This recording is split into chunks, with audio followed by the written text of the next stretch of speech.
ஒரு ஊரில் சோமன் என்றொரு சோம்பேறி வாழ்ந்து வந்தான். பெரும் சோம்பேறியான அவன் சோம்பலின் விளைவால் தன் தாய் தந்தையர் சம்பாதித்த சொத்துக்களையெல்லாம் இழந்து ஏழ்மை நிலைக்கு வந்தான். இவனின் மனைவியும் தன் கணவனை எப்படியேனும் மாற்றி ஏழ்மை நிலையில் இருந்து விடுபட்டு விடலாம் என்று பல முயற்சிகள் செய்தும் பலனில்லாமல் போனது. இதனால் வீட்டில் சண்டை சச்சரவுகளும் பிரச்சனைகளும் அதிகமாகின. இதனால் சோமனின் நிம்மதியான உறக்கமும் போனது. இப்படியே காலம் செல்ல ஒருமுறை அந்த கிராமத்திற்கு ஒரு ஞானி வந்தார்.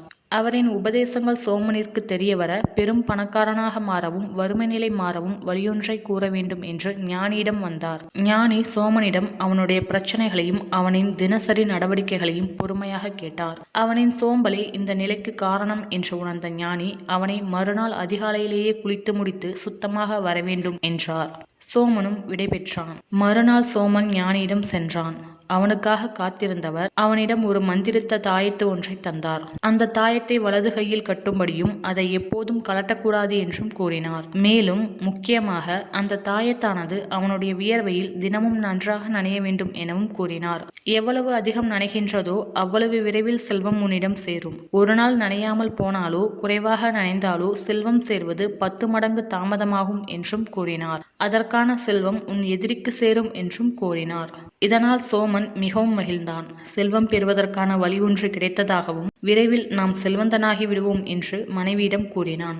ஆனால் உடனே தாயத்து பற்றியும் அது வியர்வையில் நனைய வேண்டும் என்பதையும் கூறி வியர்வையில் நனைய வைக்க வழிதான் தெரியவில்லை என்றும் கூறினான்.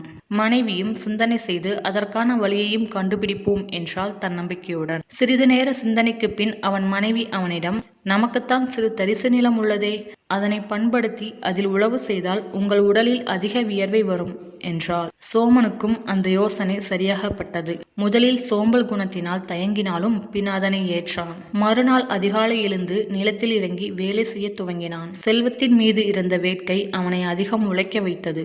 அதனால் தினமும் தாயத்து வியர்வையால் நனைந்தது. இப்படியே சில காலம் சென்றது. சோமனும் பெரும் செல்வந்தனாகி விட்டான். பெரும் வீடு தொழில் என்று பணையாராகிவிட்டான். ஒரு நாள் சோமன் அந்த ஞானியை காண வந்தான்.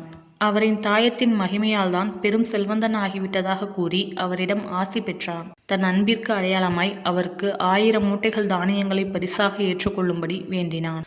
ஞானியும் புன்முறுவலுடன், மகிமை தாயத்தில் இல்லை, உன்னுடைய வியர்வையும் அதற்கான உடல் உழைப்பிலும் இருக்கின்றது என்றார். ஒன்றும் விளங்காத சோமன், விளக்கமாக கூறுங்கள் என்று கேட்டான். தான் கொடுத்தது வெறும் திருநீறு குங்குமம் இட்ட செம்பு தாயத்துதான். ஆனால் உன் சோம்பலை உன்னிடம் இருந்து விரட்டியது அதனுடன் கலந்த என் திட்டம்.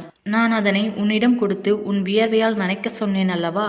அதனால்தான் நீ வியர்வை அதிகம் வர உன் நிலத்தில் இறங்கி உழைத்தாய். உன் உழைப்பால் தரிசாயிருந்த அந்த நிலம் பண்பட்டு பொன் விளையும் பூமியாக மாறியது. உன் தொடர் உழைப்பால் அதில் விளையும் பொருட்களை வணிகம் செய்து பொருளீட்டினாய். இப்படியே தொடர்ந்து உழைத்ததால் உன்னுடைய செல்வமும் குறைவின்றி பெருகியது, வறுமையும் நீங்கியது. இப்போது அந்த தாயத்து உனக்கு தேவையில்லை எனவும் அதை நீ தூக்கி எறிந்துவிடவும் கூறினார் ஞானி. உண்மையினை உணர்ந்த சோமன் தன் சோம்பலை எண்ணி வெட்கினான்.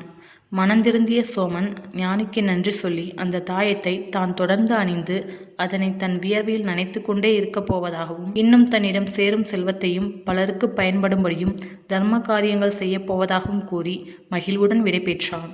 நன்றி.